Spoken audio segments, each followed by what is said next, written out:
영광의 하나님을 뵙는 복된 주일 예배의 자리에 나오신 성도 여러분을 우리 주님의 이름으로 환영합니다. 몇 가지 교회 소식 알려드리도록 하겠습니다.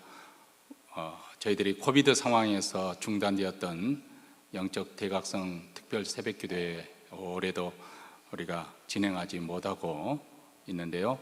아마 가을에 우리가 날씨도 좋고 그러니까 가을에 아마 우리가 실행하지 않을까 싶습니다.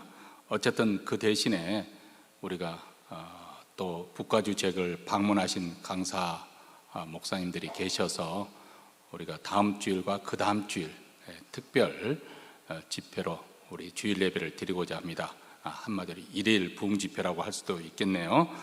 구약 계시록 전공하신 이필찬 웨스트민스터 신학교 교수님과 또 은퇴하신 후에 그램 선교회를 또 이렇게 이끌고 있는 강박래 목사님 두 분을 15일과 22일 두 차례 걸쳐서 우리가 말씀을 듣고자 합니다. 이를 위해서 또 기도해 주시고 또 은혜 받는 귀한 기회가 되시기를 바랍니다.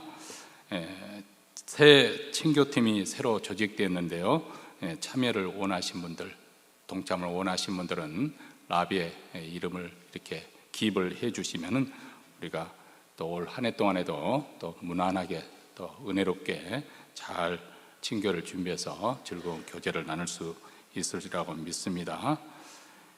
이제 우리 다 함께 사도신경으로 우리 신앙을 하나님께 고백하심으로 1월 8일 주일 예배 하나님 앞에서 드리도록 하겠습니다. 전능하사 천지를 만드신 하나님 아버지를 내가 믿사오며 그의 아들 우리 주 예수 그리스도를 믿사오니 이는 성령으로 잉태하사 동정녀 마리아에게 나시고 본디오 빌라도에게 고난을 받으사 십자가에 못 박혀 죽으시고 장사한 사흘 만에 죽은 자 가운데서 다시 살아나시며 하늘에 오르사 전능하신 하나님 우편에 앉아 계시다가 저리로서 산 자와 죽은 자를 심판하러 오시리라. 성령을 믿사오며 거룩한 공예와 성도가 서로 교통하는 것과 죄를 사하여 주시는 것과 몸이 다시 사는 것과 영원히 사는 것을 믿사옵나이다. 아멘. 우리 다 함께 일어나셔서 찬송가 43장 다 함께 찬양하겠습니다.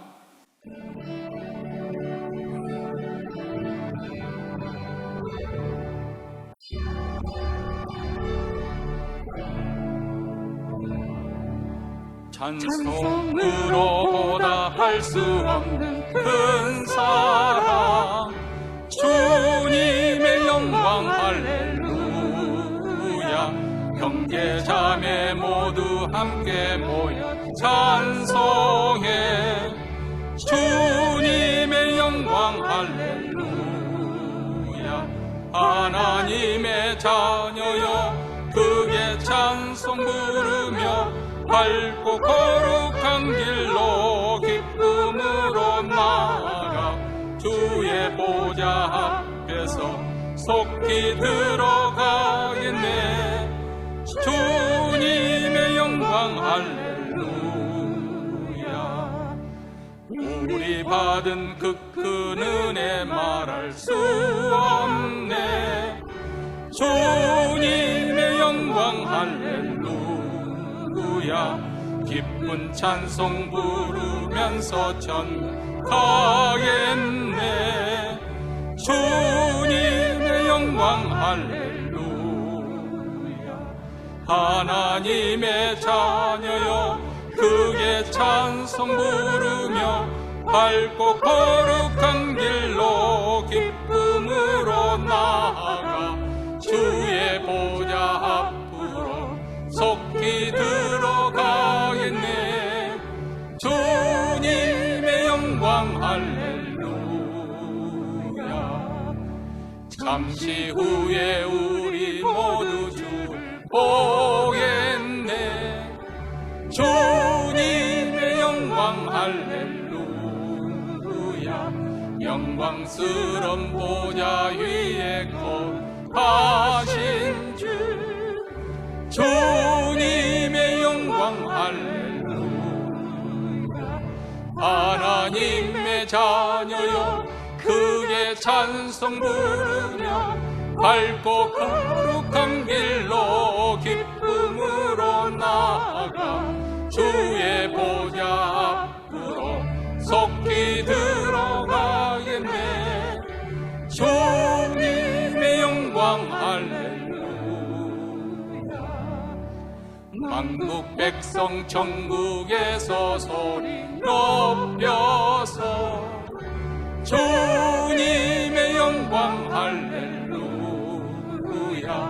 영원토록 주의 공로 찬양하겠네. 주님의 영광 할렐루야. 하나님의 자녀여 크게 찬송 부르며 밝고 거룩한 길로 기쁨으로 나아가 주의 보좌 앞으로 속히 들어가겠네. 주님의 영광 할렐루야.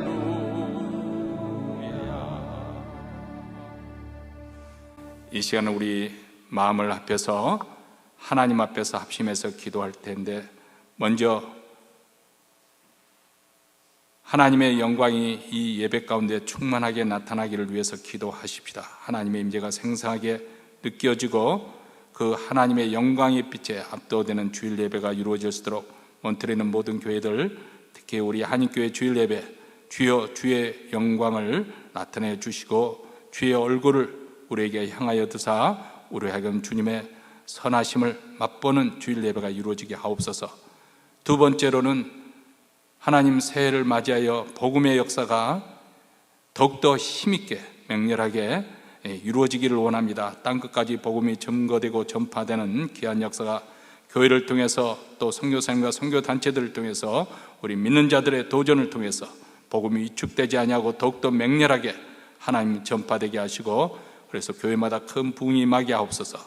세 번째로는 또 새해 우리 가정에 세운 계획과 또 기도 제목을 가지고 하나님 앞에 기도할 때 특별히 자녀들을 위해서, 또 우리의 직장과 사업터와 또 우리 장래 소원하는 바를 하나님께 아뢰면서, 또 우리 주변의 목장 식구들 가운데 병석에 누워 계신 분들, 또 어려운 공경에 빠진 가정을 기억하면서 이 시간 다 함께 간절한 마음으로 통성으로 하나님 앞에 부르짖어 기도하겠습니다.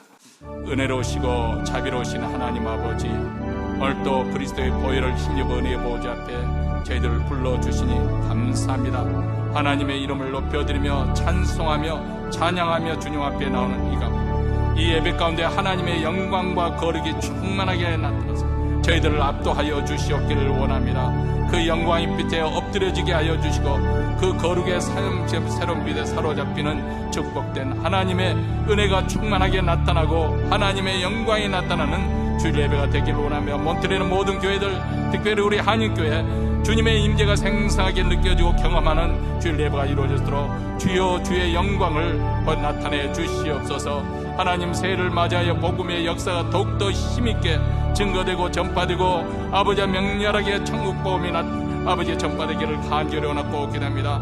중단되지 않도록 마귀의 계계를 이기게 하시고 사단의 계계가 아버지라는 틈을 타지 않도록 우리 하나님 역사하시고, 아버지 교회와 선교사님과 선교단체를 통해서 복음의 역사가 땅끝까지 이루어지고 증거되고 전파되어 주의 나라를 속히 돌아올 수 있도록 우리 하나님 은혜와 자비와 공의를 베풀어 주셨기를 원합니다.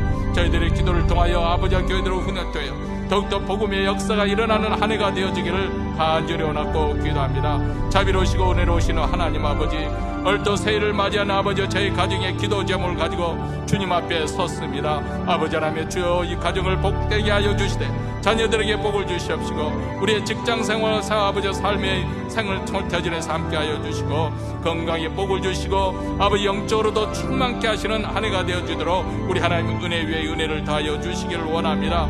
질병 가운데 고통 가운데 여러 어려운 가운데 있는 성도들 우리 하나님 은혜를 입혀 주시옵시고, 아버지 하나님 또 아버지 또 이렇게 무사히 시술을 마치고 아버지 건강을 되찾는 샬롯에게 속히 완쾌할 수 있도록 도와주시고, 암투병하고 있는 성도들, 마음의 상처와 여러 가지 아버지 가정의 고령 공경가에 빠져 있는 사람들, 우리 하나님 도우시옵소서. 응답하시고 아버지 주님의 선하심을 알게 하옵소서. 주님의 자비로우심과 은혜로우심 가운데 오늘도 우리의 드리는 기도를 연락하시며 주의 영광을 아버지 나타내 주시옵기를 간절히 원하고 기도하오니 주여 들으시고 응답하여 주시옵기를 간절히 원하고 기도하옵나이다.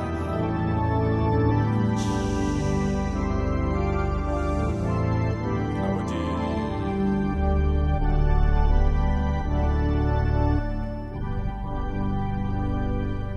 하늘에 계신 우리 아버지여, 이름이 거룩히 여김을 받으시오며 나라에 임하옵시며 뜻이 하늘에서 이룬 것 같이 땅에서도 이루어지이다. 오늘날 우리에게 일용할 양식을 주옵시고 우리가 우리에게 죄진 자를 사하여 준 것 같이 우리 죄를 사하여 주옵시고 우리를 시험에 들게 하지 마옵시고 다만 악에서 구하옵소서. 대개 나라와 권세와 영광이 아버지께 영원히 인사옵나이다. 아멘. 오늘 우리에게 주신 하나님의 말씀은 창세기 32장입니다. 창세기 32장 1절부터 12절 말씀 우리 다 같이 읽겠습니다. 야곱이 그 길을 진행하더니 하나님의 사자들이 그를 만난지라. 야곱이 그들을 볼 때 이르기를 이는 하나님의 군대라 하고 그 땅 이름은 마하나임이라 하였더라.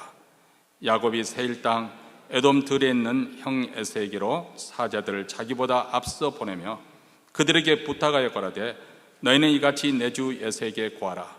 주의 종 야곱이 말하기를 내가 라반에게 붙여서 지금까지 있었사오며 내게 소와 나귀와 양떼와 노비가 있사오니 사람을 보내어 내 주께 구하고 내 주께 은혜 받기를 원하나이다 하라 하였더니 사자들이 야곱에게 돌아와 우리가 주인의 형 에세에게 이른즉 그가 400인을 거느리고 주인을 만나려고 오더이다. 야곱이 심히 두렵고 답답하여 자기와 함께한 종자와 양과 소와 약대를 두 떼로 나누고 가로되 에서가 와서 한 떼를 치면 남은 한 떼는 피하리라 하고 야곱이 또 가로되 나의 조부 아브라함의 하나님 나의 아버지 이삭의 하나님 여호와여 주께서 전에 내게 명하시기를 내 고향 내 족속에로 돌아가라. 내가 내게 은혜를 베풀리라 하셨나이다. 나는 주께서 주의 종에게 베푸신 모든 은총과 모든 진리를 조금이라도 감당할 수 없사오나 내가 내 지팡이만 가지고 이 요단을 건넜더니 지금은 두 때나 이루었나이다. 내가 주께 간구하오니 내 형의 손에서 에서의 손에서 나를 건져내시옵소서. 내가 그를 두려워하오면 그가 와서 나와 내 처자들을 칠까 겁냄이니이다. 주께서 말씀하시기를 내가 정녕 내게 은혜를 베풀어 내 시로 바다에 셀 수 있는 모래와 같게 많게 하리라 하셨나이다. 아멘. 사람이 살아가면서 여러 가지 역경과 또 시련을 만나게 됩니다. 이럴 때 절실하게 필요한 것은 문제를 해결하고 또 장애물을 뛰어넘을 수 있는 힘과 또 능력이겠죠. 아니면 또 도움을 얻을 것이 있다면 참 좋을 것입니다. 그런데 내게 그럴 힘이나 능력이 없다고 느낄 때 우리는 불안하게 생각할 것이고 심지어는 두려워할 것이고 또 낙심하면 좌절을 하게 될 것입니다. 가령 우리에게 많은 빚이 있다고 하더라도 그걸 갚을 수 있는 그런 능력이 있다면 왜 그 빚 때문에 염려하거나 또 불안해하겠습니까? 문제는 그것을 갚을 힘이 없기 때문에 우리가 염려하는 것이고 두려워하는 것이 아니겠습니까? 그래서 사람은 할 수만 있다면 살아가는 동안 계속 힘을 비추고 하려고 자기의 능력을 최대한 확보하려고 노력을 하는 것이죠. 특별히 요즘같이 무한 경쟁 시대, 생존 경쟁이 얼마나 치열해져 있는지 모릅니다. 아직 재정 수지도 악화되지 않은 그런 대기업들도, 세계 주 굴지의 그런 대기업들도 지금 감원을 몇만 명씩 지금 하고 있지 않습니까? 왜 그럴까요? 미리 준비를 하는 거죠. 앞으로 경기가 불투명하니까 어떻게 될지 모르니까 현금을 확보하기 위해서. 그래서 이제 종업원들을 그렇게 무더기로 해고를 시키는 그런 뉴스를 우리가 지금 듣고 있습니다. 맞습니다.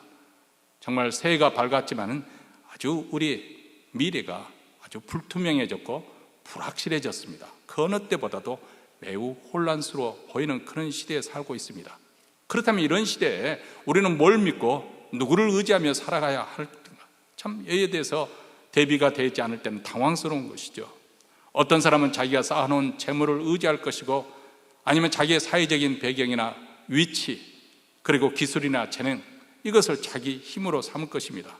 특히 자본주의 사회에서는 돈이 우리에게 힘이 될 거라고 그렇게 믿어지고, 또 돈이 실로 막강한 힘을 발휘한 것은 사실입니다. 그렇다고 해서 항상 돈이 힘을 발휘하는 것 하면 그렇지는 또 않습니다.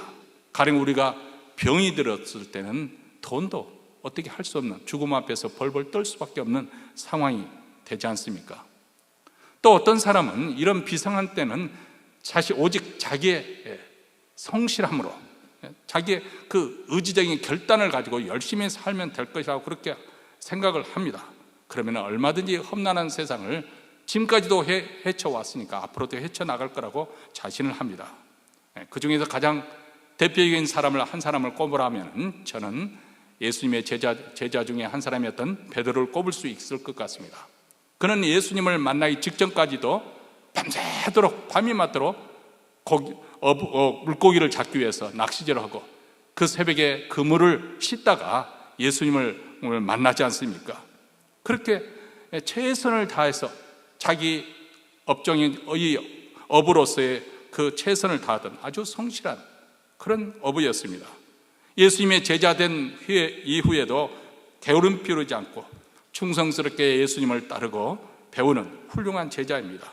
그리고 예수님께 대한 충성심과 의리가 얼마나 강렬했던지, 세상 사람 모든 사람이 다 주님을 떠난다 할지라도 나는 결단코 주님을 버리지 않겠습니다, 이렇게 맹세까지 했습니다. 그때 예수님께서 고개를 저으시며 말씀하셨죠. 내가 진실로 내게 이르노니 오늘 이 밤 닭이 2번 울기 전에 내가 3번 나를 부인하리라. 그때도 베드로는 주먹을 불끈쥐면서 맹세를 했습니다. 그런 소리 마십시오. 내가 주님과 함께 죽을지언정 나는 주를 부인하지 않을 것입니다. 그 다음 이야기는 우리가 너무나 잘 알지 않습니까? 3번째는 여종이 너도 그 사람과의 한패가 아니냐 하니까 내가 손에 장을 찢었지 내가 그 사람과는 절대 상관이 없다, 이렇게 명세까지 하면서 예수님을 부인하지 않습니까? 그리고 난 다음 밖에 나가서 통곡을 했다고 성경은 기록하고 있습니다. 사람이 아무리 인성이 좋고 또 의리가 있고 성실해도 결정적인 순간에 무너질 수 있다는 것이 또 우리 인간의 한계이기도 합니다. 아무리 선한 양심과 의지와 성실해도 한계가 있기 때문에, 그래서 우리가 세상에서 나의 힘으로, 나의 힘의 근거로 삼는 권력이나 실력도, 기능도, 재능도, 안정된 직장도, 또 배경 좋은 집안도, 아니 심지어는 남편이나 아내나 자녀라 할지라도 그렇게 자신만만해도 건강조차도 사실 우리가 자신만만하게 이것이 나의 힘이라고, 나의 안녕과 행복의 보장이 된다고 말할 수 있는 것이 과연 있는 것일까? 이 세상에 그렇게 말할 수 있는 것이 과연 있는 것일까? 조금만 예상치 못하는 일을 만나게 된다면 금방 우리 인간의 지혜와 능력과 양심과 상식은 그 바닥을 드러내는 것이 우리 인생이 아니겠습니까? 그래서 다윗은 시편 121편 1절과 2절에서 내가 산을 향하여 눈을 들리라. 나의 도움이 어디서 올꼬? 나의 도움이 천지를 지으신 여호와에게서로다. 다시 말하면 이 세상 만물 가운데는 나의 행복과 안녕을 담보해 줄 만한 그런 피난처, 그런 힘과 능력이 되어줄 만한 것은 없더라는 거예요. 그렇기 때문에 천지를 지으신 여호와 하나님, 그분을 의지하겠다. 그분만이 우리 인생의 보루가 될 것이고 우리의 방패가 될 것이고 우리의 반석이 되어주실 것이다. 사실 민수기에서 23장 19절에 보면 하나님은 인생이 아니시니 시건치 아니하시고 인자가 아니시니 후회가 없으시도다. 어찌 그 말씀하신 바를 행치 아니하시며 하신 말씀을 실행치 아니하시랴, 이렇게 말하고 있습니다. 우리 인생이라고 하는 것은 말 그대로 조속으로 변하는 거예요. 변덕을 버리는 것이 우리 인생의 특징이 아닙니까? 그렇기 때문에 사람이 말을 하고 행동하는 것을 우리가 그렇게 완전히 의지할 만한 그런 신뢰할 대상으로 삼지 못하는 이유가 여기 있습니다. 그러나 우리 하나님은 하신 말씀대로, 약속하신 그 말씀대로 그대로 실행하신 신실하신 분이기 때문에, 그래서 내 인생을 그분께 맡길 수 있고 의지할 수가 있는 것이죠.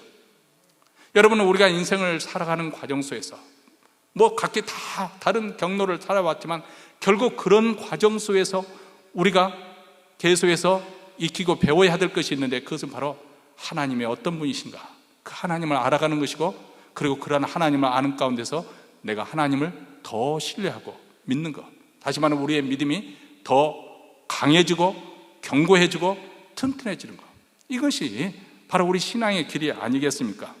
사실 야곱도 아주 처음부터 아주 산뜻하게 믿음 좋은 사람으로 출발했던 것은 아닙니다. 야곱이라 해서 우리보다 특별히 더 질이 나쁜 사람도 아니에요.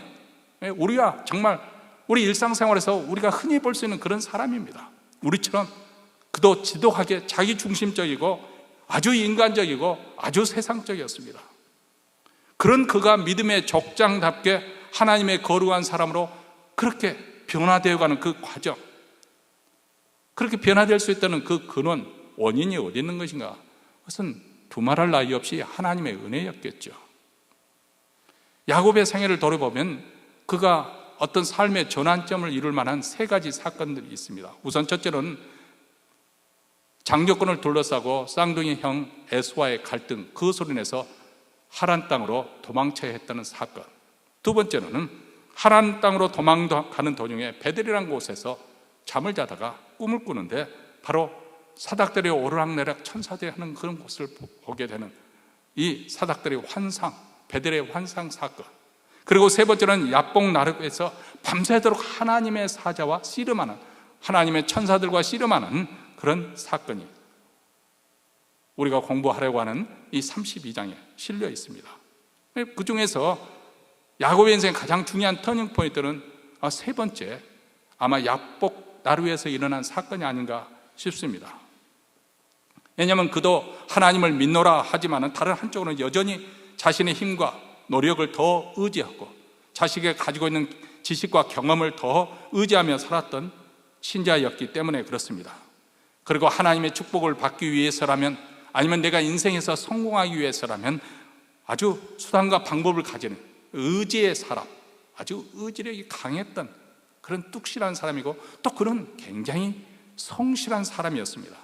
자기에게 맡겨진 일을 아주 성실하게, 그래서 라반에게 이렇게 항의하는 가운데 보면 내가 불철주야, 말 그대로 불철주야, 당신의 양을 돌봐줬기 때문에 당신의 양이 이렇게 불운한 것 아닙니까? 이렇게 항의하는 대목이 나온 거 보면 자기 직장생활에서 아주 최선을 다했던 그런 사람입니다. 그러면서도 또 적절하게 그때그때마다 처세술에 아주 능했던 사람이죠. 형 에서의 발 뒤꿈치를 잡고 태어난 사람답게 그는 속이는 자, 빼앗는 자, 해방하는 자로 그런 삶을 살아왔습니다. 그런데 우리가 32장을 공부하면서 그가 하나님과 겨루어 이겼다라는 아주 신령한 이름, 이스라엘이라는 이름을 하나님으로부터 받습니다. 이스라엘은 이 새 이름을 얻게 되는데, 그가 이렇게 믿음의 족장으로 점점 변화가는 그 과정 속에 살펴보면 신앙생활을 잘해서 일직선으로 쭉 가는 것이 아니라 말 그대로 우리 것처럼 인생의 굴곡이 많은 삶을 살았어요. 그 사람이 진짜 예수를 제대로 믿는 사람인가 의심쩍 할 만한 그런 일도 많습니다. 어쩌면 우리보다 더 험난한 인생을 살았던 야곱입니다. 그런데 그런 과정 속에서도 그의 믿음은 점점 강해져 가고 있었고 견고해져 가고 있고, 또 하나님의 작정하신 뜻이 그를 통해서 이루어져 가고 있다는 사실을 우리는 주목할 필요가 있습니다. 새해를 맞이해서 우리 인생에도 야곱이 오늘 본문에서 나온 것처럼 그렇게 직면한 그런 힘이 두렵고 답답한 일을 만날 수가 있습니다. 야곱처럼 굴곡 많은 그런 인생을 살 수가 있습니다. 그러나 그런 가운데서도 나를 향한 하나님의 뜻은 계속해서 전진해가고 이루어지고 성취해가고, 또 그런 과정에서도 나의 믿음은 점점 커지고 견고해지고 튼튼해져 가고 있는 것인지, 우리는 다시 한번 우리 인생을 돌이켜보는 그런 시간이 되어졌으면 좋겠습니다. 어떻게 하면 우리가 인생의 위기를 만났을 때 우리가 하나님을 믿는 신앙인으로서 잘 대처할 수 있을 것인지, 문제를 풀어갈 수 있을 것인지 배우기를 원합니다. 야곱은 20년이라는 나그네 생활을 청산하고, 그동안 하나님께서 정말 극적으로 베풀어 주신 은혜에 의해서 11명의 아내와 아들과 2 아내, 그리고 많은 재산을 거느리고 귀향하게 됐죠. 금이 한양하는 것처럼 아주 한껏 부푼 마음으로 고향을 향하여 가고 있는 길입니다. 그런데 고향이 가까우면 가까울수록 발걸음이 무겁고 마음의 불안감이 점점 증가하는 것입니다. 왜 그랬을까요? 그동안 까맣게 잊고 살았던, 아니 잊으려고 노력했던 형 에서와의 불화가 목에 걸린 가시처럼 내려가지 않고 딱 걸려 있어 답답한 것입니다. 고향에 다가갈수록 불안감이 점점 커졌습니다. 여러분, 사람이 죄를 지으면은 오랜 시간이 지나도 죄책감과 상처가 완전히 사라지는 것 아닙니다. 그래서 어떤 분들은 집에 가만히 계시지를 못하는 분들이 계세요. 집에 가만히 있으면 왠지 모르게 불안하고 답답하고 힘들어가지고 막 온 동네를 휘젓고 다니고 동서남북으로 다니다가 몸이 피곤해질 점 돌아와서 그렇게 돌아가는 그런 분들이 가끔 있으십니다. 근데 왜 그렇게 되는 것인지 사람마다 다른 것이니까 우리가 조심하게 저도 말씀을 드리면 다 그렇다는 것도 아니니까, 다만 혹시라도 내가 지나온 삶 속에서 아직 정리되지 않은 그런 죄의 상처나 감정의 찌꺼기가 있지 않는가 살펴봐야 됩니다. 이것들이 오랜 세월이 지났다고 해서 다 잊어버린 것이 아니라 우리 마음 심층 구석에 자리 잡고 잠복어 가고 있어가지고 괜히 불안하는 거예요. 이유 없이 불안해하는 그 이유. 그래서 가만히 있지를 못하고 안절부절하게 만드는 원인이 되는 것은 혹시 아닐까? 여러분, 죄의 씨앗은 오래갑니다. 어느 순간에 어디에 무슨 일이 일어날지 모른다는 그런 막연한 두려움, 불안감이 항상 있습니다. 그래서 잠언 28장 1절에 보면 악인은 쫓아오는 자가 없어도 도망하나, 쫓아오는 사람이 없는데도 도망친다는 거예요. 숲속에 낙엽이 바스락만 거려도 호랑이가 아닌가 하고 지레 겁을 먹는다는 거예요. 오늘 본문에서 바로 야곱이 그 모습을 보여주고 있지 않습니까? 그러나 의인은 사자같이 담대하니라. 올 한 해 동안 바로 이 말씀처럼 하나님과 나와의 관계가 내가 제3의 은총을 입어서 사자와 같이 담대한 올 한 해가 되시기를 주의 이름으로 축원합니다. 하나님의 명령대로 고향을 향해서 길을 떠난 야곱. 그런데 하나님께서는 그 야곱을 통해서 하나님의 약속이 성취되도록 하려고 하는 것이 바로 이 창세기에서 보여주는 내용이 아닙니까? 그래서 혹시라도 에서에 대한 두려움으로 인해서 지레 겁을 먹고 그 길을 돌아설까 봐서 그 길을 하나님께서 앞서 가셔서 준비를 해 주십니다. 그것은 바로 하나님의 천사들의 무리를 만나게 하는 사건이 1절과 2절에 나오죠. 야곱이 길을 가는데 하나님의 사자들이 그를 만난지라. 야곱이 그들을 볼 때 이르기를 이는 하나님의 군대라 하고 그 땅 이름을 마하나임이라 하였더라. 자, 20년 전 야곱이 하란 땅으로 도망칠 때 베델이라는 곳에서 돌베개를 베고 잠을 잘 때 꿈을 꾸었습니다. 사닥다리가 나타났는데 그 사닥다리 위로 하나님의 천사들이 오르락내리락 하는 꿈을 꿨어요. 그래서 그 꿈에 깨어나서 이곳이 천국의 문이고 그 아브라함의 하나님, 야곱, 그리고 이삭의 하나님, 내 아버지 이삭의 하나님이 바로 나와 함께 하시는구나, 이런 확신을 가지고 이제 하란 땅으로 갔죠. 그래서 그 하란 땅의 험난한 그 타향살이 얼마나 고달픕니까? 그것을 잘 감당할 수 있는 하나의 힘의 원동력이 되어줬습니다. 그런데 이번에는 꿈이 아니라 실제적으로 직접 하나님의 천사들을 만난 것입니다. 그것도 마하나임, 이 군대, 진영이라는 뜻인데 두 진영이나 되는, 그러니까 두 무리나 되는 그런 천사들을 만나게 된 거예요. 사실 천사들은 영으로 영적인 존재이기 때문에 우리 인간의 육신의 눈으로는 볼 수 없는 거 아니겠습니까? 그렇다면 하나님께서 그의 눈을 열어주셨기 때문에 볼 수 있다는 것인데 어떻게 열려주셨는지, 아니 왜 하나님께서 이런 상황에서 그로 하여금 천사들을 보게 하시는 것인지. 1절 말씀에 보면 야곱이 그들을 찾아서 본 것이 아니라 천사들이 야곱을 만났다고 그렇게 표현을 해주고 있습니다. 다시 말하면 하나님께서 개입하셔서 하나님께서 찾아오신 것이죠. 왜 천사들이 야곱을 만나 주신 것일까? 그것은 앞으로 야곱에게 닥칠 그런 위험에서 우리 하나님께서 그에게 미리 확인시켜 주기 위해서, 내가 가고 있는 그 길이 옳다, 너는 내 뜻에 따라서 지금 고향으로 가고 있는 그 길, 거기서 돌아서지 말라. 이제 잠시 후에 벌어질 그 상황에 있어서 야곱으로 하여금 준비시키기 위해서, 그래서 미리 하나님께서 그에게 이 천사 군대를 만나게 하심으로 하나님이 나를 보호하고 계시구나, 나를 지키고 계시는구나, 이렇게 야곱을 안심시켜 주시고 또 어려움 가운데 하나님을 의지하면서 나아가도록 그렇게 하신 것이겠죠. 사실 우리 인생은 얼마나 연약한 존재인지 사도 야고보도 이렇게 말씀을 하고 있습니다. 내일 일을 너희가 알지 못하는도다. 너희 생명이 무엇이뇨? 너희는 잠깐 보이다가 없어지는 안개니라. 이렇게 말합니다.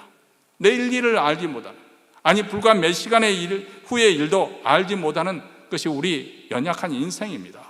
그런데 하나님께서는 이 모든 것을 다 아시고 계시기 때문에 우리로 하여금 은혜를 미리 입혀주셔서 우리로 하여금 준비하게 하십니다. 은혜를 체험하게 하셔서, 그래서 우리로 하여금 그 은혜를 잘 간직하고 있으면 아무리 우리가 어려운 공경에 빠져든다 할때라도 우리는 그것을 잘 감내할 수 있고 이겨낼 수가 있습니다. 물론 걱정도 하겠지요, 불안도 하겠지요, 두려움도 하겠죠. 그런데 그런 가운데서도 견딜만 합니다. 그러나 은혜 없이 어려운 공경에 빠지게 된다면 우리는 한순간에 무너질 수밖에 없는 존재입니다. 그렇기 때문에 우리는 평소에 하나님의 은혜 가운데 있는지를 늘 확인해야 되고, 하나님의 은혜 밖으로 넘어서지 않도록 항상 우리 자신을 하나님께 붙들어 매야 되는 것이죠. 우리가 평소에도 하나님의 은혜 가운데 있으려면 기도와 말씀과 기도로, 예배로 늘 충만해 있어야 되는 것을 의미합니다. 아직 끝나지 않은 코비드 상황 속에서도 우리가 어떻게 신앙생활을 하느냐, 이건 매우 중요한 일입니다. 특별히 우리 신앙인에게는 정말 생명줄과 같은 것이죠. 우리가 이렇게 대면 예배를 드리든지 아니면 사정이 허락지 않아서 온라인 예배로 드리든지 간에 계속해서 하나님 앞에서 우리가 예배자로 남는다는 것, 계속 예배자로서 하나님 앞에 나아가는 것을 중단하지 않는다는 것, 이것은 굉장히 중요한 것입니다. 이 예배 가운데는 여러 가지 것이 함축되어 있거든요. 우리 삶의 주인이 하나님이신 것을 인정하고 우리의 생명의 근원이 하나님께 있습니다. 우리가 누리는 안녕과 행복의 그 근원이 오직 하나님께만 있다는 것을 실질적으로 표현하는 거예요. 그것이 바로 하나님께 예배드리는 모습 아니겠습니까? 그리고 개인적으로 시간을 정해놓고 하나님께 기도하고, 아니면 또 새벽마다 모여서 하나님 앞에 부르짖어 기도하면서 또 성경 말씀을 읽고 말씀을 묵상함을 통해서 우리로 하여금 이런 과정을 통해서 하나님의 은혜 속에 머물러 있는 것. 우리 그리스도인들에게는 어떤 의미에서는 필사적으로 내가 하나님의 은혜 속에 머물려고 노력을 해야 돼요. 발버둥을 쳐야 되는 거죠. 어느 정도 발버둥을 물속에 확 집어넣었을 때 숨이 그냥 차올라서 막 발버둥을 치는 것처럼 그렇게 생존하기 위해서 늘 하나님의 은혜를 사모하고, 그리고 친밀한 관계를 유지할 때, 그때 우리는 인생의 어떤 역경을 만나더라도, 시련을 만나더라도 그때마다 하나님께서 필요한 대로 은혜를 부어주실 것입니다. 여기 보면 야곱이 언제나 믿음이 좋아서 믿음대로만 행한 것은 아닙니다. 어떻게 보면 지극히 인간적이라고 말씀드렸지 않습니까? 우리가 평소에 살아가는 모습 딱 그것을 보여주고 있습니다. 자, 야곱이 그런 불안감을 쫓아버리고 에서와의 그 귀향에서 아주 평화롭게 그렇게 귀향을 하기 위해서 미리 사람을 형에게 보냅니다. 근데 여기 보면 어떻게든지 에서의 심기를 거스르지 않고 아주 예를 쓰는 모습을 보여주고 있죠. 3절부터 5절에 나오는 말씀입니다. 야곱이 세일 땅 에돔 들에는 형 에서에게로 자기보다 앞서 사자들을 보내며 그들에게 명령하여 이르되, 너희는 내 주 에서에게 이같이 말하라. 주의 종 야곱이 이같이 말하기를, 내가 라반과 함께 거류하며 지금까지 머물러 있었사오며 내게 소와 나귀와 양떼와 노비가 있으므로 사람을 보내어 내 주께 알리고 내 주께 은혜 받기를 원하나이다 하라 하였더니, 자, 여기 보면 좀 특별하지 않습니까? 뭐 형이라 해도 쌍둥이이기 때문에 불과 몇 초 사이밖에, 몇 분 차이 정도밖에 되지 않은데 아주 형에 대해서 깍듯이 최상위급으로 애우를 하고 있고 자기를 잠깐 낮추고 있습니다. 주의 종 야곱이 내 주 에서에게 내 주께 은혜 받기를 원하나이다. 왜 이렇게까지 하고 있는 것일까? 오랜만에 만나는 쌍둥이 형제라면 서로 얼싸안고 반가워야 해야 되는 것이 정상이 아니겠어요? 근데 야곱이 왜 이렇게 무서워서 설설 기는 것처럼 마치 적군에게 사자를 보내는 그런 모습으로 깍듯하게 상대방에게 애우를 차리는 것일까? 문제는 에서가 어떻게 나올지 두렵기 때문에, 그래서 최대한 공손하게 자기가 돌아왔다는 사실을 알리면서 에서의 양해를 구하는 것이고요. 또 나는 아버지 재산에서 전혀 관심이 없습니다. 그래서 내가 하란 땅에서 이렇게 재산을 일구고 돌아왔습니다. 이렇게 그냥 불필요할 정도로 에서의 혹시라도 나에 대한 염려, 그런 것을 다 해소시키기 위해서 노력하는 그런 모습을 보여주고 있습니다. 자, 이렇게 노력했음에도 불구하고 돌아온 신분꾼이 뭐라고 전하냐면 6절 말씀에 사자들이 야곱에게 돌아와 이르되 우리가 주인의 형 에서에게 이른즉 그가 400명을 거느리고 주인을 만나려고 오더이다. 아니, 야곱이 왔다는 소식에 형 에서가 무리 400명이나 들고 몰고 오고 있다는 거예요. 가까운 거리도 아니고 먼 거리, 그것도 400명이 굳이 몰고 오는 이유가 무엇일까요? 성경에서는 이때 에서의 마음, 이렇게 하는 동기가 무엇인가에 대해서는 밝혀주고 있지 않습니다. 정말 복수심에서 그런 것인지 명확하게 말해주고 있지 않습니다. 사실 과거 일을 반추해 보면 지금 벌어지고 있는 상황이 심상치 않다는 것만은 분명한 사실입니다. 예전에 에서는 팥죽 한 그릇에 장자권을 넘겨줬어요. 빼앗겼습니다. 그뿐만 아니죠. 야곱은 그러면 거기에서 더 욕심을 내서 아버지 이삭을 속여서 그 장자의 축복을 받았습니다. 나중에 내게도 복을 주시옵소서 하고 에서가 울면서 애걸복부했지만 아버지 이삭은 야곱에게 다 복을 주어서 내게 줄 복이 없다. 에서가 눈물을 흘리면서 야곱이 얼마나 미운지 이를 갈면서 아버지가 죽는 날에는 야곱도 죽는 날이 될 것이다 하고 칼을 갈았던 에서입니다. 그래서 야곱이 하란 땅으로 도망갔던 것이죠. 그리고 20년이라는 세월이 흘렀는데 과연 형 에서는 나를 용서했을까? 알 수 없는 일이죠. 다만 에서가 보이고는 이 무력시 굉장히 위협적으로 느껴졌을 것이다. 그것만은 사실입니다. 에서의 심리를 한번 추론을 해보면 아마 동생에게 이렇게 무력 시위를 하는 이유가 있을 거 아니겠습니까?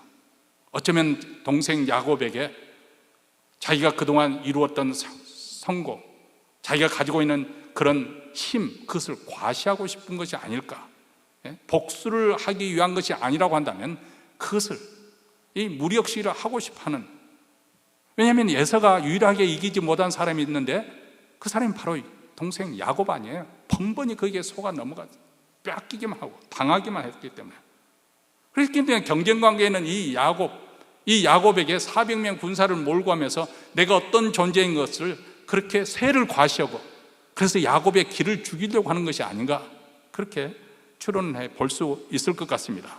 그런데 문제는 야곱이 이런 상황 속에서 어떤 반응을 보이고 있냐면 7절과 8절에 보니까 아주 어떻게 보면 좀 극단적인, 과민할 정도로 반응을 보이겠습니다.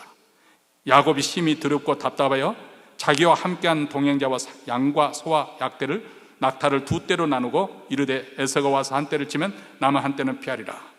심히 두렵고 답답해요.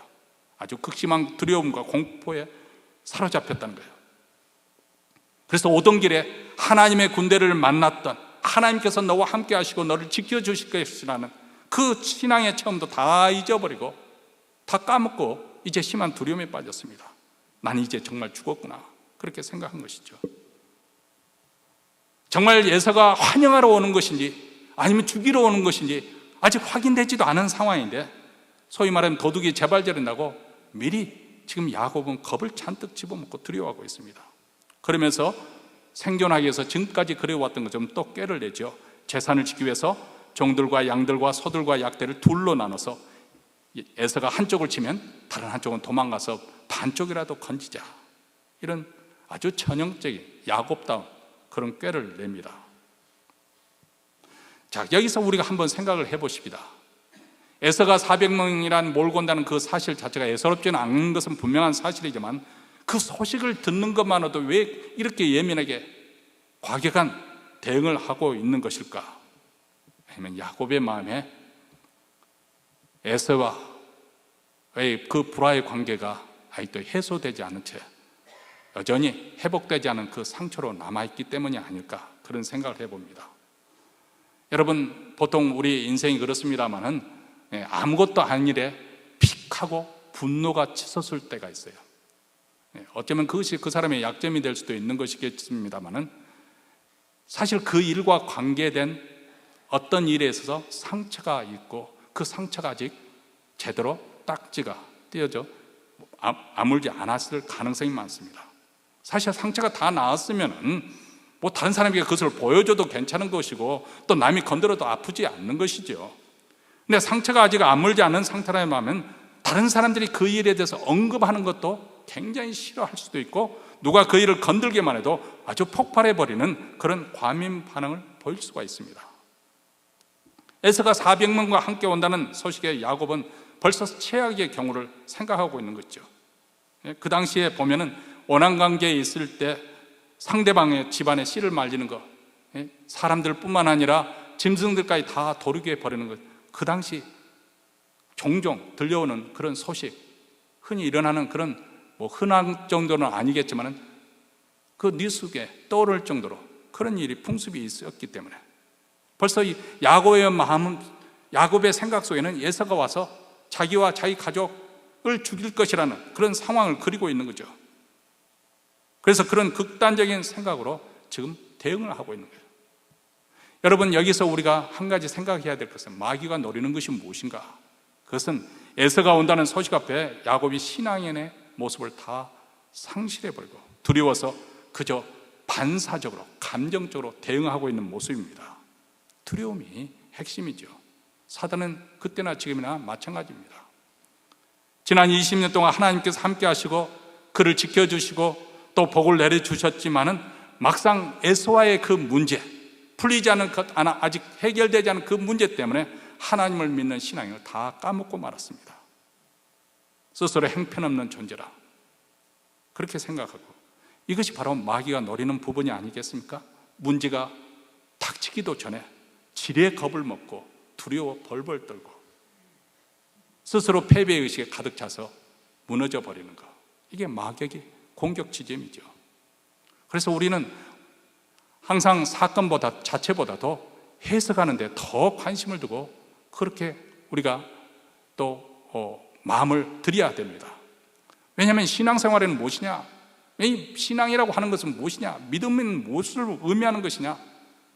한마디로 말하면 지금까지는 자기 중심적으로 아니면 세상적인 관점에서 문제와 사건을 바라봤다고 한다면 신앙이라고 하는 것은 하나님의 관점에서 해석을 하는 거 아니겠습니까?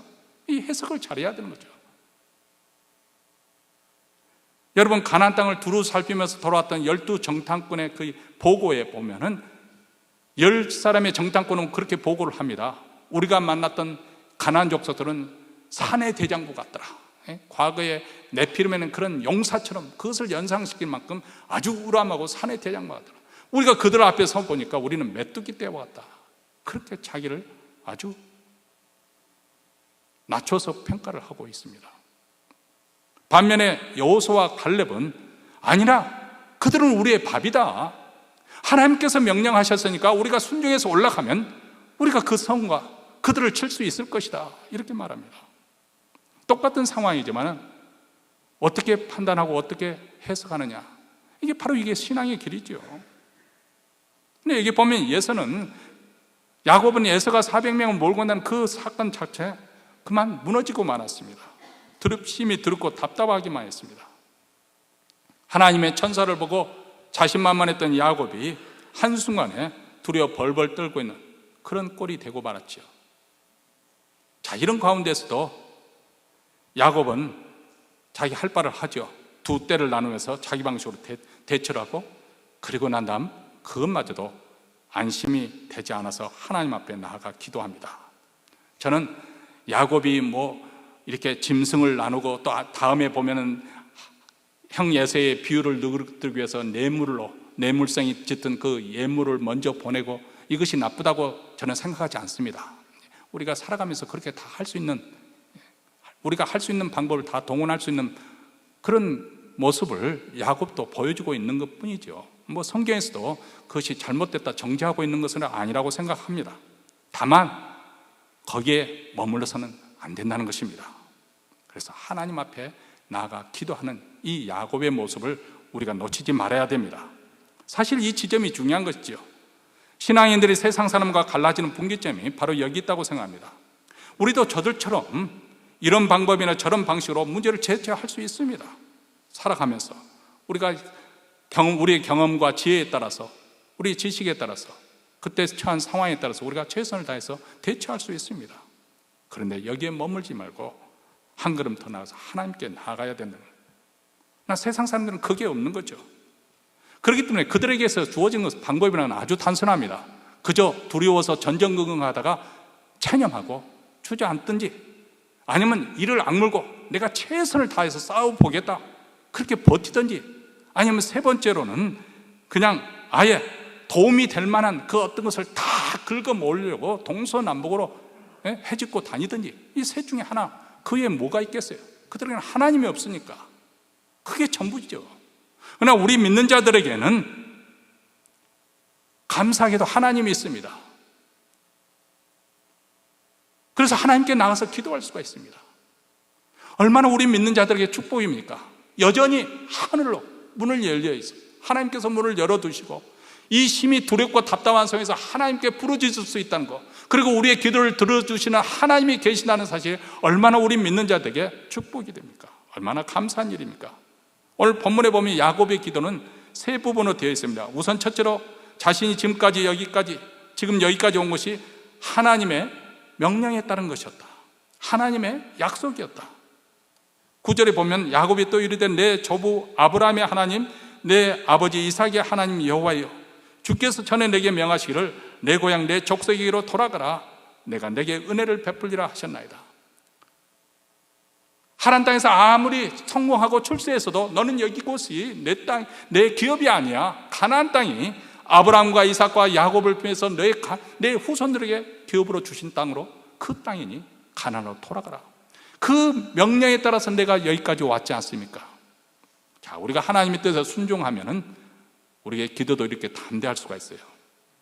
내가 하나님의 뜻에 순종해서 이 가나안 땅에 놀았네, 이런 일이 일어났습니다. 하나님은 어떻게 하실 겁니까?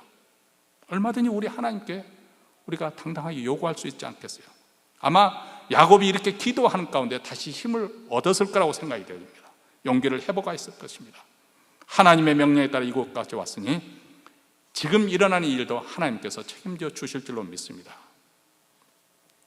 두 번째로는 야곱은 자신이 하나님의 은혜를 받을 자격이 없다는 것을 고백하고 있죠. 10절 말씀에 나는 주께서 주의 종에게 베푸신 모든 은총과 모든 진실함을 조금도 감당할 수 없사오나 내가 내 지팡이만 가지고 이 요단을 건넜더니 지금은 2때나 이루었나이다. 자, 지팡이만 가지고 요단강을 걷는데 이제 2때나 되는 큰 부를 일구어 서랐는데, 이 사건을 만나기 전에는 의기양양했을 거예요. 물론 하나님의 은혜이기는 하지만은 나도 일조를 했지 않습니까? 나도 최선을 다해서 눈붙일 겨를 없이 밤낮으로 내가 수고를 해서 이 모든 것은 내 노력에 의해서, 내 수고에 의해서 얻어진 것이 아닙니까? 이렇게 의기양양했을 거예요. 그런데 이제 사건을 만나고 보니까 그것이 아무것도 아니었다는 걸 겸손하게 깨닫게 되는 것이죠. 이 모든 것이 바로 하나님의 은혜였습니다. 하나님의 하신 일이었습니까? 자기가 가진 것은 사실은 자기 것이 아니라 하나님의 것임을 인정하며 자기 힘과 노력이 아닌 하나님의 은혜 때문이었다고 고백하고 있습니다.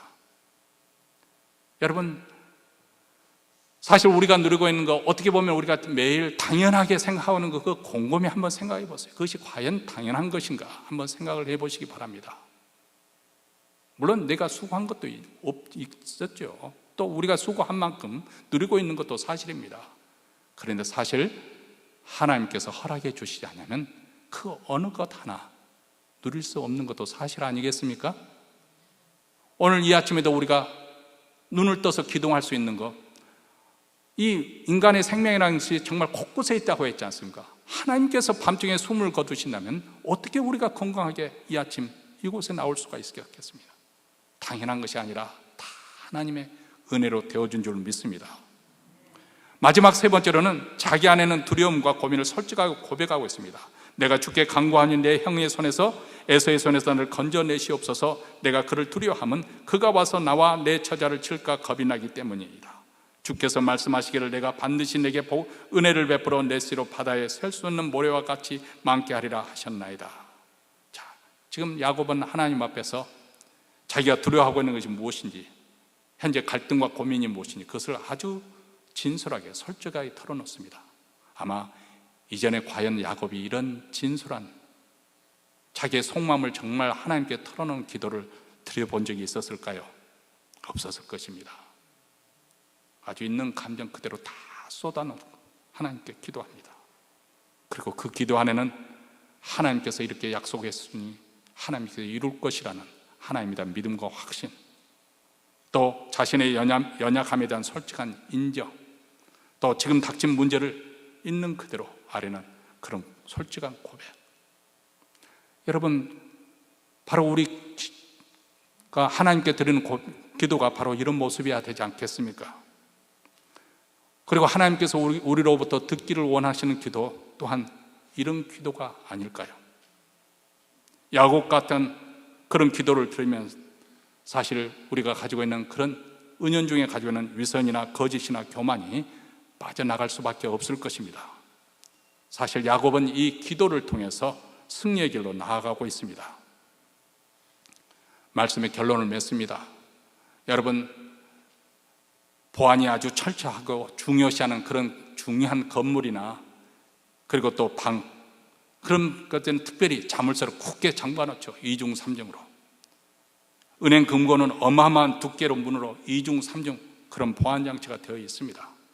아무리 큰 열쇠로 잠궜다 하더라도, 아무리 튼튼한 금고라 할지라도 거기에 맞는 열쇠가 있으면 다 열고 들어갈 수가 있습니다. 우리 인생도 마찬가지라고 생각합니다. 때로는 우리가 감당할 수 없는 그런 크게 인생의 장벽을 만날 수가 있습니다. 그것은 뭐 경제적인 문제라고 말할 수도 있고, 사람과의 관계에서도 말할 수도 있고, 또 우리 장래 노후의 삶에 대한 그런 장벽을 우리가 만날 수가 있습니다. 아니면 우리 건강의 문제도 될 수가 있습니다. 그런데 그때마다 우리는 심히 두렵고 답답할 뿐이지만은 그 열쇠를 쥐고 계시는 분이 누구십니까? 하나님이십니다. 하나님. 그렇기 때문에 우리에게 기도가 필요한 거예요. 왜냐하면 기도함으로써 우리는 하나님께서 주시는 그 열쇠를 받을 수가 있기 때문에, 문제 해결의 열쇠를 우리가 건네받을 수 있는 길이 무엇이냐? 하나님께 나가 기도하는 것입니다. 우리가 기도할 때 하나님께서 우리의 기도를 들으시고, 그리고 우리가 기도할 때 하나님께서 역사하십니다. 만약 하나님께서 우리와 함께 하신다면 우리가 무엇을 두려워하겠습니까? 그래서 히브리서 기자는 우리에게 이렇게 말씀합니다. 히브리서 13장 5절과 6절 말씀에 돈을 사랑치 말고 있는 바를 족한 줄로 알라. 그가 친히 말씀하시기를 내가 과연 너희를 버리지 아니하고 과연 너희를 떠나지 아니하리라 하셨느니라. 그러므로 우리가 담대히 가르되 주는 나를 돕는 자시니 내가 무서워 아니하겠노라. 사람이 내게 어찌하리요 하노라. 하나님은 오늘도 우리와 함께 하십니다. 장래도 함께 하실 것입니다. 예배드리는 이 장소뿐만 아니라 여러분의 가정, 여러분의 직장과 사업터, 그리고 세상 속에서 우리 하나님은 함께 하시고 동행하실 것입니다. 아니, 온 세상이 사실 하나님의 주권, 하나님의 통치 아래에 있습니다. 우주 만물에 하나님의 영광이 가득하고 하나님의 임재로 충만합니다. 사실 하나님의 영역을 벗어나는 것은 아무것도 없습니다. 바닥끝이라 할지라도, 지옥에 음부할지라도 하나님의 영역을 벗어나는 것입니다. 과거나 현재나 미래나 빛 가운데나 어둠 가운데나 천상이나 지옥이라 할지라도 하나님의 손길을 벗어나는 것은 없습니다. 우리는 이 살아계신 하나님을 믿기 때문에 그분 앞에서 기도하는 것입니다. 고난 때는 더욱 힘을 써서 기도합니다. 심히 두렵고 답답할 때는 더욱 기도합니다. 그리고 그 하나님은 우리의 기도에 귀를 기울이십니다. 그리고 필요할 때마다 적절한 은혜를 입혀 주십니다. 그분은 능치 못할 수 없으십니다. 그분의 응답은 항상 우리를 놀랍게 하고 우리가 기대하는 것보다 더 크게 큰 은혜를 영광 중에 베풀어 주십니다. 그래서 우리를 감격케 하십니다. 그분의 능력은 끝이 없습니다. 올 한 해 동안 야곱이 경험했던 그 하나님을 알아가는 것처럼 우리에게도 야곱에게 일어나는 일상생활 속에서 하나님을 경험하는 것처럼 우리도 하나님을 경험하는 거예요. 일상생활 속에서. 물론 우리가 항상 믿음대로 신앙대로 우리가 잘 사는 것은 아니지만 그러나 이미 우리는 하나님의 애정 가운데서 하나님의 부르심을 받은 백성들이고 그때마다 하나님께서 길을 예비하시고 필요한 은혜를 입혀주실 거지만 우리가 해야 될 일이 있습니다. 그 은혜를 벗어나지 않도록 우리가 말씀과 기도에 힘을 써야 되는 거예요. 말씀과 기도를 통해서 하나님의 은혜 가운데 머물리려고 하는 발버둥이 우리에게 있어야 됩니다. 이 하나님 믿는 신앙 가운데서 올 한 해 동안 승리하는 한 해가 되어지기를 주의 이름으로 축원합니다. 기도하겠습니다.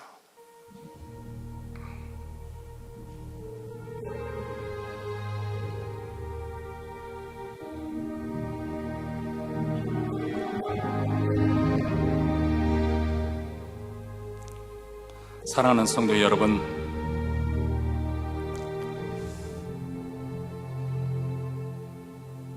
하나님은 결코 우리를 포기하지 않으십니다. 그분이 우리를 포기하지 않는데 우리 자신 스스로 우리가 포기해서는 아니 됩니다. 설령 우리가 7번 넘어졌다 할지라도 8번째 다시 일어날 수 있는 것은 하나님의 은혜가 있기 때문에 그렇습니다. 하나님에 대한 믿음을 회복하십시다. 그리고 그 은혜 안에 살기로 다짐하십시다. 그 은혜 밖을 벗어나지 않도록 발버둥을 치십시다. 기도함으로 말씀의 자리에 들어가십시다. 올 한 해도 이 하나님을 경험하고 알아가는 가운데서 우리의 믿음이 장성한 분량에 이르기를 주의 이름으로 축원합니다. 하나님 아버지 감사합니다. 또 한 해를 시작하면서 다시 한번 지극히 인간적이고 지극히 자기중심적이던 그 야곱에게 우리 하나님이 어떻게 함께 하시며 그의 믿음을 키워가시는지 우리가 다시 한번 보고 배우기를 원합니다. 올 한 해 동안 우리 하나님을 아는 가운 그 지식이 날로 충일하게 하시고 또 하나님을 믿는 믿음이 더욱더 충만한 데 이르기를 원합니다. 오늘 또 이러한 믿음을 가지고 준비한 예물을 하나님 나라에 바쳐오니 주여 받아 주시옵소서. 이 물질이 쓰는 것보다 우리 주 예수 그리스도의 복음, 그 복된 소식이 땅끝까지, 특별히 우리 북한 동포에까지 전파되게 하여 주시고 또 오늘 또 예배에 나와 하나님 앞에 찬양을 드리고 기도를 드리고 말씀을 드리며 예물을 바치는 사랑하는 성도들 마음에 우리 하나님이 은혜를 충만히 입혀 주셔서 이 땅에 살아가는 동안 하나님의 자녀로서 당당하게 살아가는 믿음의 사람이 되게 하시고 그 가정과 그 자녀들이 번성하여 하나님의 복이 어떻게 자자손손 이루어지는지 우리로 하여금 감격하게 하옵소서. 우리 주 예수 그리스도의 이름으로 기도하옵나이다. 아멘. 우리 다 함께 일어나셔서 찬송가 1175장 기도하는 마음으로, 결단하는 마음으로 부르시겠습니다.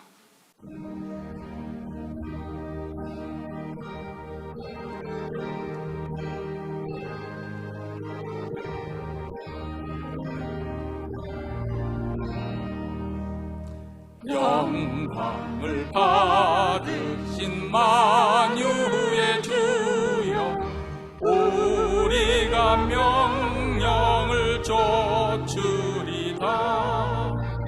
베푸신 은혜를 감사히 알고 진실한 마음으로 섬기겠네. 구주의 은혜 주시는 대로 영원히 받들어 섬기겠네. 찬송하겠네, 찬송하겠네. 생명을 주시는 구주로다. 구주를 높이 잘 공경하여 온유한 마음으로 섬기리라. 주 예수 안에 즐거워하며 충성을 다하여 섬기겠네. 구주의 은혜 주시는 대로 영원히 받들어 섬기겠네. 찬송하겠네, 찬송하겠네. 생명을 주시는 구주로다.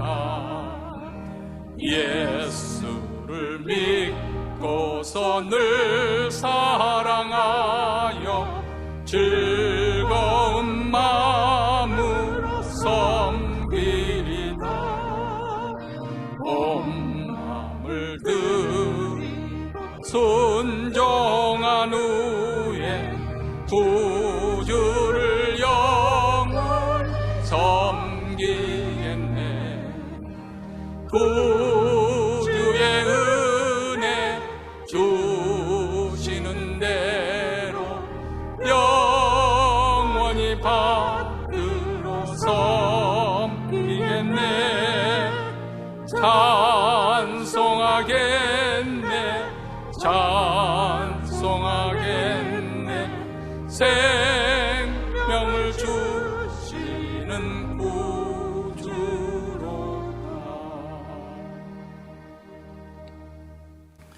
이제는 우리 구주 예수 그리스도의 은혜와 하나님 아버지의 무한하신 사랑과 성령의 교통하심이 심히 두렵고 답답한 일을 만나더라도 기대의 줄을 놓지 않고 하나님의 은혜 속에 살기로 다짐하며 이 자리를 떠나는 사랑하는 주의 백성, 그 가정과 기업과 교회 위에 영원토록 함께 있을지어다.